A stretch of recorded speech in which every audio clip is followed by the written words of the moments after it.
Ok, on continue. Donc, the last point that we have seen, it is a revision about le verbe aller. Le verbe aller, which means to go. I told you we did this revision because aller is very important in our lessons of grammar today. And I hope that you memorize it. So let's move to our lesson of grammar today. It is entitled Le futur proche. Le futur proche. I guess that you can guess the meaning of le futur. Le futur, it is future. But here I added for it proche. Proche means near. Okay? Le futur proche, it is a tense used in French. It expresses future actions. Okay? I use this one, this tense, le futur proche, in two things, in expressing two things. What are these things? The first one, when you speak about an action that will happen soon, it means this action can happen in 2 minutes, 5 minutes, 10 minutes.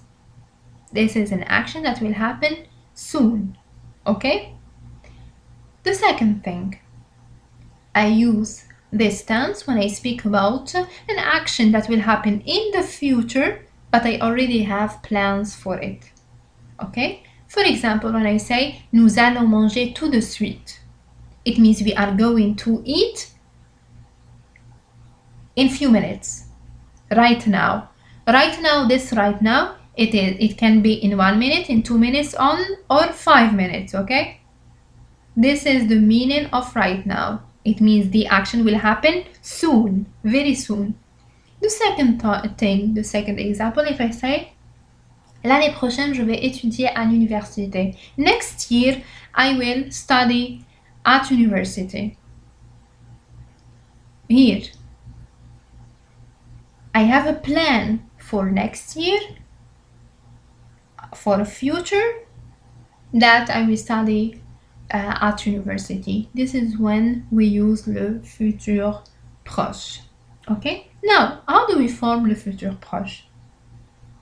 To form the future proche, I need my subject or my personal pronouns. Okay? It can be in name of person or it can be personal pronouns. What are my personal pronouns? Je, tu, il, elle, nous, vous, il avec S, et elle avec S. After my subject that I already gave it for you, what do we need? We need the verb that I told you is very important. This is, you will not find it in the sentence. You have to write it from your mind. Is it clear? Le verbe aller, it is a verb that I will use here directly after my subject, but you will not find it. You will add it automatically from your mind. This is why I told you have to memorize it. So I have subject plus what? Plus le verbe aller. Plus what?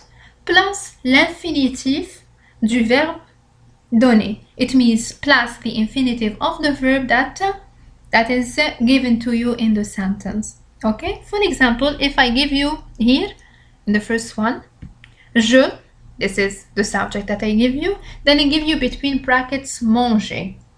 I eat. You are going to answer and you are going to try to say, I am going to eat. Well, the structure of my sentence, it is subject. I write my subject again. Then what? Then le verbe aller. How I say to go? How I say to go? I say je vais. So what you write? You write je vais. Then what you write? Le verbe in the infinitive. What does it mean in the infinitive? It means not conjugated. It means as I give you the verb, you don't touch it. You write it as it is. Okay? If I give you tu, what you need to write? You write tu plus what? Plus le verbe aller. How I say you go? Tu vas, V-A-S. Then what I write? I write the verb that I give you between brackets. Okay? Let's practice. 8. Complète les phrases en conjuguant les verbes au futur proche. Complete the sentences with conjugating the verb in le futur proche. I remind you boys and girls, when we conjugate les verbes au futur proche, I have to add subject plus le verbe aller plus le verbe à l'infinitif. So, je. Here the first one I have je avec lui maintenant and I have le verbe parler. I want to say I am going to speak to him now. What I need? I have my subject. What happens after the subject? I need le verbe aller. How I say aller? I go. How I say it? Je vais. V-A-I-S. Bravo. Je vais. Je vais what? Je vais parler. I write the verb as it is. I only remove the brackets. Je vais parler avec lui maintenant. The second one. Tu à Paris demain. And they have le verbe aller. What I say? I need tu. After tu, what I add? V-A-S. Tu vas. And I have to remove the brackets and write my verb. Tu vas aller à Paris demain. It means you are going to go to Paris tomorrow.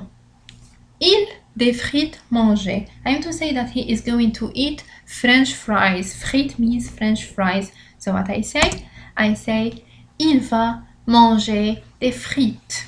Il va manger des frites. Quatrième exercice, quatrième phrase, désolé. Sorry. So, nous à la maison bientôt. I have to say, nous allons rentrer à la maison bientôt. As you can see, I do not touch my verb. I only remove between the brackets and write it. And write before it le verbe aller. The last sentence, it means that we are going to come back at home soon. So, to sum up, in order to conjugate the verbs in future proche, I need my subject or my personal pronouns plus le verbe aller conjugated in the present, it means je vais, tu vas, etc. Plus le verbe that I give you in the infinitive. What does it mean in the infinitive? It means not conjugated. It means you don't touch it. You write it as it is. Let's move to the last part, which is dictée. But before it, I need to review my lesson. My lesson, which is les petits animaux et les insectes. Small animals and insects. I have un ver de terre, une fourmi, un cafard, une araignée, une mouche, une coccinelle, une abeille, une chenille, un papillon, un escargot. The pictures are clear, no need to translate. Let's read it for the last time. Un ver de terre, une fourmi, un cafard, une araignée, une mouche, une coccinelle, une abeille, une chenille, un papillon, un escargot. Let's solve. I have dicté. The first one, it is un papillon. What's missing here? Papillon, it is butterfly. Papillon. P. Second one, un cafard. Cockroach. Un cafard. The F is missing. The third one, I have a bee. Une abeille. B is missing. Une fourmi. What is ra? Ra. Ra, it's R. Very good. Fourmi, it is an N, so an R is missing. The last one, une araignée. What is ra again? Ra, it is R, and araignée means spider. I repeat, un papillon, un cafard, une abeille, une fourmi, une araignée. Merci pour votre écoute et au revoir!